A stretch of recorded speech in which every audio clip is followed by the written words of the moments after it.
आज के लेक्चर में हम बात करेंगे article 62, article 63 and 63A of the constitution of Pakistan, जो कि बेसिकली रिलेट करते हैं qualification and disqualification of the member of parliament.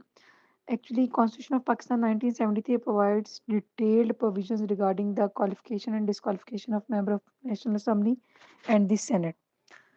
So Article 62, in this article, it specifies the qualifications of a person must fulfill to be eligible for election or appointment as a member of National Assembly or Senate. In both cases, अगर National Assembly के लिए और Senate के लिए उसकी qualification के लिए person की जो eligibility criteria define कर रहे हैं, उसमें सबसे पहले है कि must be a citizen of Pakistan.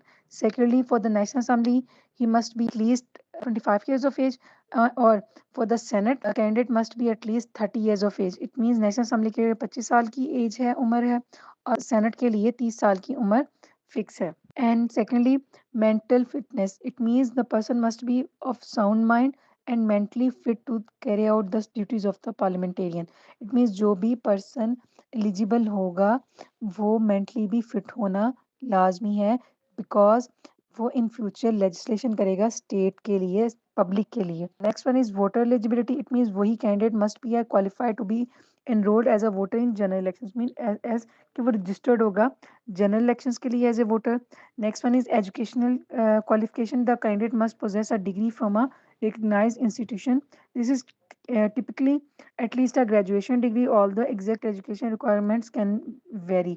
उसमें स्पेसिफाई नहीं किया गया एजुकेशन का, लेकिन ऑथेंटिक और रिकग्नाइज इंस्टीट्यूशन की बात की है. Next one is character. The person must be a person of good character, morally fit and good repute. The constitution emphasize integrity and honesty of the person. Same सादर को mean वाला term भी कहते हैं, और इसमें बेसिक बात कि वो गुड करेक्टर का हो, मॉरली फिट हो, और उसकी रिप्यूट भी पॉजिटिव हो, या एक अच्छे अखलाक का मालिक. And he also educate knowledge of Islamic teachings and practices. Means उसको प्रॉपर वे में, क्योंकि वी आर ए मुस्लिम और as a member of parliament उसके पास इस्लामिक टीचिंग्स हो, उसको उसके बारे में अंडरस्टैंडिंग हो और वेल अवेयर हो अबाउट इस्लाम. और इसके अलावा not worked against the integrity and ideology of Pakistan. It means कि जो भी स्टेट की वर्किंग है उसके अगेंस्ट ना हो. And he has not after the establishment of Pakistan work against the integrity of Pakistan और oppose the ideology of Pakistan. It means वो पाकिस्तान की किसी भी वर्किंग और किसी भी चीज़ के अगेंस्ट ना हो, और ना ही वो पाकिस्तान की आइडियोलॉजी के अगेंस्ट उसका कोई ऐसा वर्किंग हो.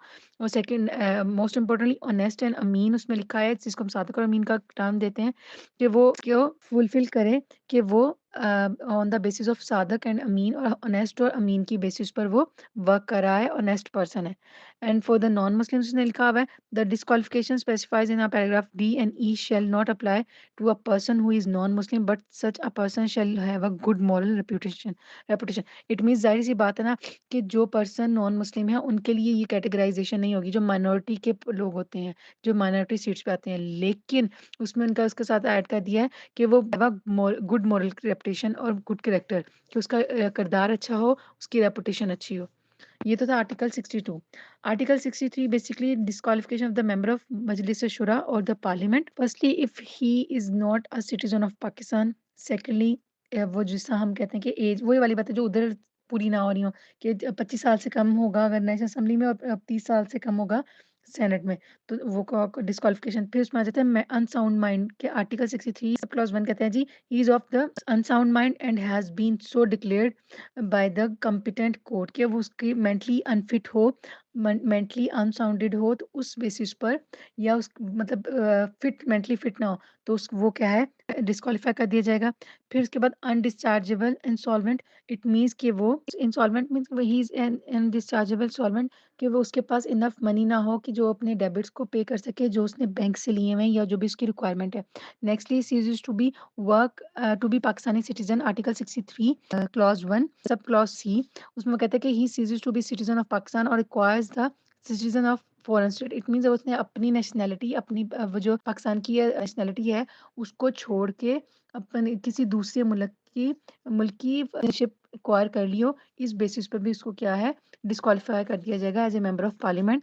Next one is hold an office of profit in services of Pakistan. It means कि वो as a member of parliament भी वर्क कर रहा हो और उसके साथ साथ कोई ऑफिस ऑफ प्रॉफिट भी उसने सर्विसेज ऑफ पाकिस्तान में ज्वाइन किया हो या उसमें भी वर्क कर रहा हो, तो बाय लॉ वो इस पार्लियामेंट की से उसको डिस्क्वालीफाई कर दिया जाएगा।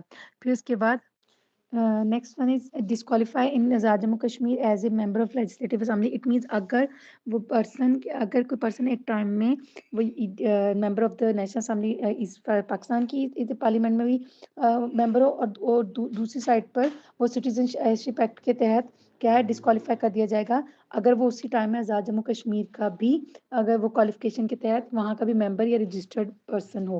फिर उसके बाद उसमें कहती है conviction bye the competent court. It means अगर कोर्ट की तरफ से कोई पर्सन या सोवरेनिटी ऑफ पाकिस्तान को या पाकिस्तान की कोई एक्शंस करता है जिससे अंडरमाइन होती है पाकिस्तान की सोवरेनिटी, पाकिस्तान की इंटेग्रिटी और सिक्योरिटी, तो उस बेसिस पर भी और इसमें conviction bye the competent court. It means कि किसी भी ऐसी डायरेक्शन में प्रोपोगेट किया गया हो या कोई ओपिनियन या कोई ऐसी एक्टिंग या कोई ऐसा मैनर जिससे पाकिस्तान की आइडियोलॉजी को, उसकी सोवरेनिटी को, उसकी इंटेग्रिटी को हार्मफुल सिचुएशन फेस करना पड़ी हो या कोई ऐसी सिचुएशन बन जाए जिससे पाकिस्तान की इंटेग्रिटी पर बात आएगी, तो उस बेसिस पर भी उस बंदे को डिस्क्वालीफाई कर दिया जाएगा।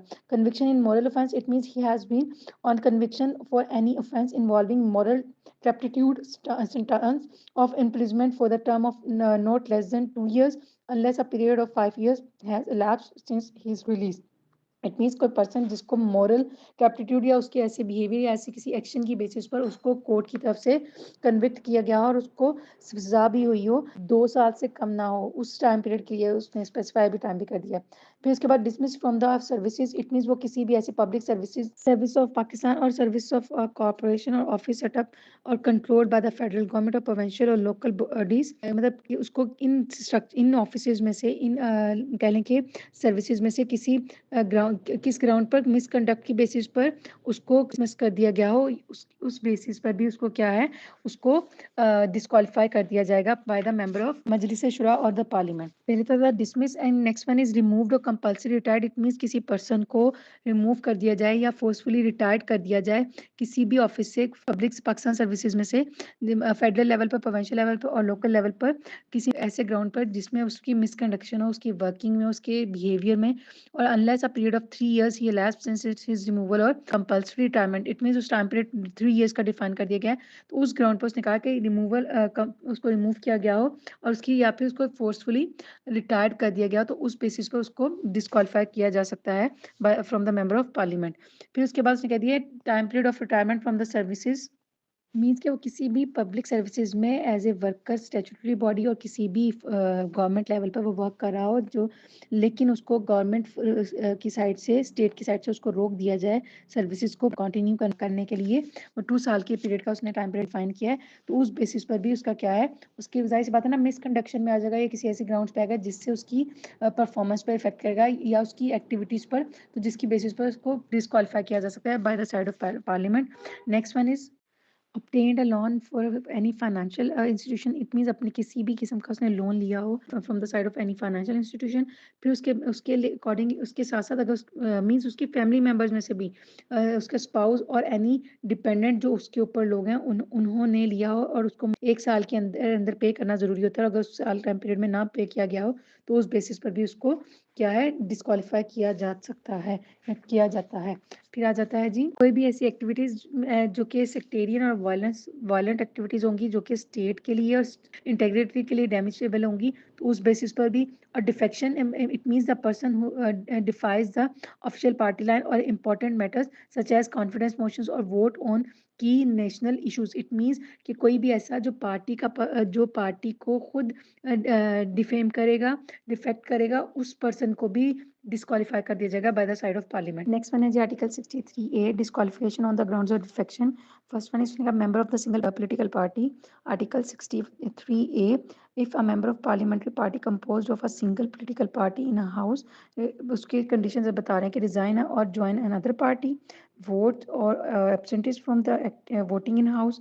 और उसके अलावा उसने कहा कि इसका अगर कोई पर्सन एक पार्लियामेंट्री पार्टी का मेंबर है जो भी, वो अपनी पार्टी से रिज़ाइन कर देता है और किसी दूसरी पार्टी को ज्वाइन कर लेता है, तो इस बेसिस पर भी उस पॉलिटिकल पार्लियामेंट्री पार्टी के पास राइट है उसको डिस्क्वालीफाई करने का। और सेकेंडली, अगर वो वोट्स और absentees from voting in the house contrary of any direction issued by the parliamentary party to which he belongs in to the relation, means कि कोई भी ऐसा कोई स्टेटमेंट होती है, कोई बिल होता है या कोई भी ऐसा मोशन होता है जिसके अंदर उसका मेंबर ऑफ द पार्टी का वोट काउंट होगा और वो बेजा उसमें एब्सेंटीज होंगी या वो सेशन अटेंड नहीं कर रहा किसी पर्सनल इशू या किसी भी ऐसी डायरेक्शन में, तो या लाइक उसने एग्जांपल दी, मतलब एड ऑन किया हुआ है elections of the prime minister और द चीफ मिनिस्टर और वोट ऑन द कॉन्फिडेंस और वोट ऑफ नो कॉन्फिडेंस और मनी बिल और कॉन्स्टिट्यूशन अमेंडमेंट बिल, कि इस तरह से कोई भी ऐसी चीज़ हो सकती है कि प्राइम मिनिस्टर के लिए और चीफ मिनिस्टर के लिए इलेक्शन हो सकता है, वोट ऑफ कॉन्फिडेंस और नो कॉन्फिडेंस हो सकता है, मनी बिल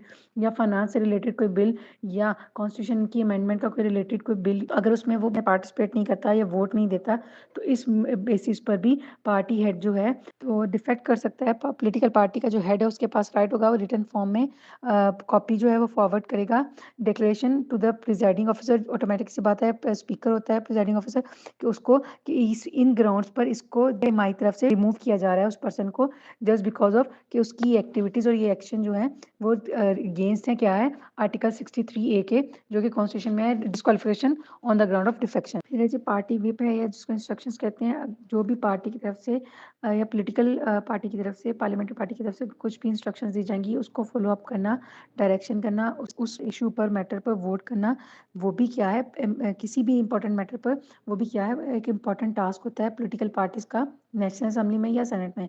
और अगर वो भी कोई पर्सन या member of that parliamentary party वो उसके अगेंस्ट जाता है या कुछ ऐसा प्रोपगेट करता है या डिफाई करता है, डिफेक्ट करता है उस पार्टी को, तो उसकी बेसिस पर भी पार्टी हेड के पास राइट है उसको क्या है डिस्क्वालीफाई करने का, return letter, writing a letter to the speaker, और उसको बाकायदा उसको नॉमिनेट कर दिया जाता है कि इस ग्राउंड की बेसिस पर हम इसको पार्टी से क्या है डिस्क्वालीफाई कर रहे हैं। ऐसा आर्टिकल 63 में आता है कि जो आर्टिकल 63A है ये ना तो चेयरमैन पे अप्लाई होता है और ना ही स्पीकर ऑफ नेशनल असेंबली पर होता है।